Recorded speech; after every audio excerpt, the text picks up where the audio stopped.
اللہ الرحمن الرحیم۔ اللہ رب العالمین کا فرمان ہے وَآتُوا الزَّکَاۃَ، اور زکوٰۃ ادا کرو۔ زکوٰۃ کا معنی ہے پاک کر لینا یا بڑھنا۔ زکوٰۃ دینے سے مال بڑھ جاتا ہے یا پاک ہو جاتا ہے، اس لیے اس کو زکوٰۃ بولتے ہیں۔ زکوٰۃ وہ ایک مخصوص حصہ ہے جو مسلمان اپنے مال پر سال گزرنے کے بعد 2.5% کے حساب سے ادا کرتا ہے، اس کو زکوٰۃ کہتے ہیں۔ قرآن و سنت کے اندر زکوٰۃ کے مختلف فضائل وارد ہیں۔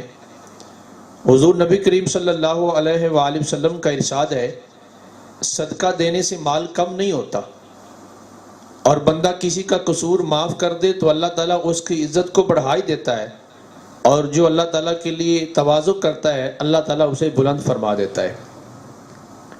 بخاری اور مسلم شریف کی روایت ہے، نبی پاک صلی اللہ علیہ وآلہ وسلم نے ارشاد فرمایا، جو شخص اللہ تعالیٰ کی راہ میں جوڑا خرچ کرے وہ جنت کے سب دروازوں سے بلایا جائے گا۔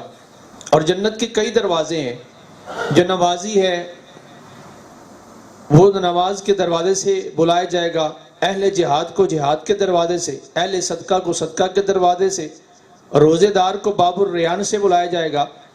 اسی موقع پر حضرت سیدنا صدیق اکبر رضی اللہ تعالی عنہ نے عرض کیا، یا رسول اللہ، کیا کوئی ایسا بھی ہے جس کو ہر دروازے سے بلایا جائے گا؟ تو نبی پاک صلی اللہ علیہ وآلہ وسلم نے ارشاد فرمایا، ہاں اے ابو بکر، وہ تم ہو جس کو جنت کی ہر دروازے سے بلایا جائے گا۔ حضرت رسول اللہ صلی اللہ علیہ وسلم نے ارشاد فرمایا، جو شخص کھجور کے برابر بھی اپنی حلال کمائی سے صدقہ کر دیتا ہے تو اللہ رب العالمین اس کو قبول فرما لیتا ہے۔ اللہ رب العالمین تو حلال چیزوں کو ہی قبول فرماتا ہے، اور اب اللہ رب العالمین جو حلال کمائی سے صدقہ کرتا ہے اس کو اپنے دستے راز سے قبول فرماتا ہے، اور اس کو پھر کئی گنا بڑھا دیتا ہے، یہاں تک کہ روایت کے اندر آتا ہے کہ وہ صدقے کا پہاڑ بن جاتا ہے۔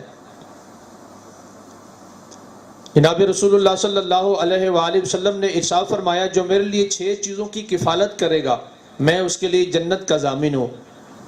صحابہ کرام نے عرض کیا، یا رسول اللہ وہ کون سی چیزیں ہیں؟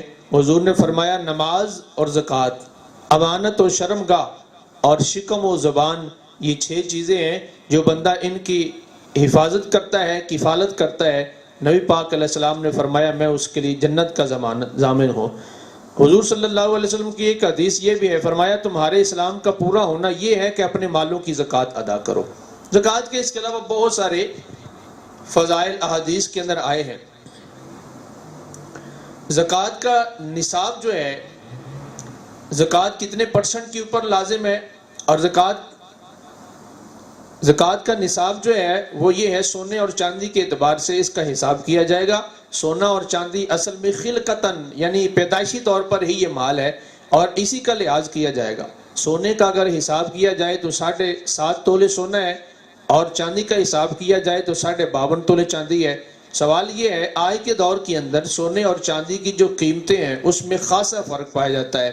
سونے کی قیمت کا حساب لگایا جائے تو یہ لاکھوں کے اندر بات چلی جاتی ہے، اور چاندی کی قیمت کا حساب لگایا جائے تو یہ ہزاروں میں بات ختم ہو جاتی ہے۔ اس میں کس چیز کا اعتبار کیا جائے گا؟ فقہاء کرام فرماتے ہیں کہ ضابطہ اس حوالے سے یہ ہے، سونا ہو یا چاندی ہو، جس کی مالیت کم ہو، اور مالیت کم ہونے کے اندر جس کو دینا ہے فقیر آدمی، غریب آدمی، اس فقیر آدمی کا فائدہ ہے، تو جس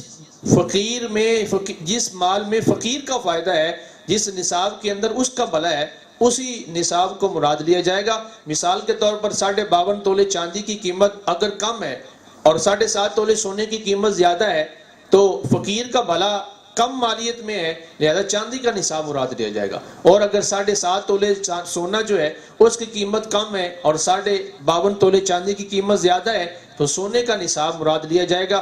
آج کے دور کے اندر چاندی کی قیمت کم ہے، لہذا چاندی کا اعتبار کیا جائے گا۔ اس حوالے سے اسٹیٹ بینک آف پاکستان نے یہ 2017 میں چند دنوں پہلے یہ 38,000 روپیہ اس کا نصاب غالباً مقرر کیا ہے.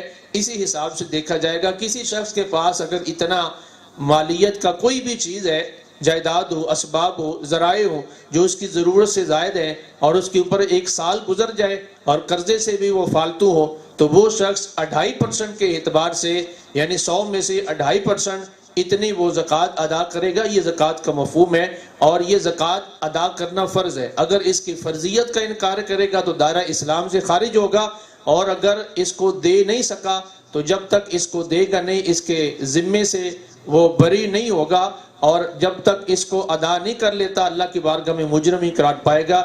انسان کو چاہیے جتنے سال اس کو اللہ نے مال عطا فرمایا ہے اتنے سالوں کا حساب لگا کر اللہ کی بارگاہ میں مال خرچ کرے. اللہ رب العالمین ہم سب کو اپنے اپنے مالوں کی، اسباب کی، جائیداد کی زکوٰۃ ادا کرنے کی توفیق عطا فرمائے.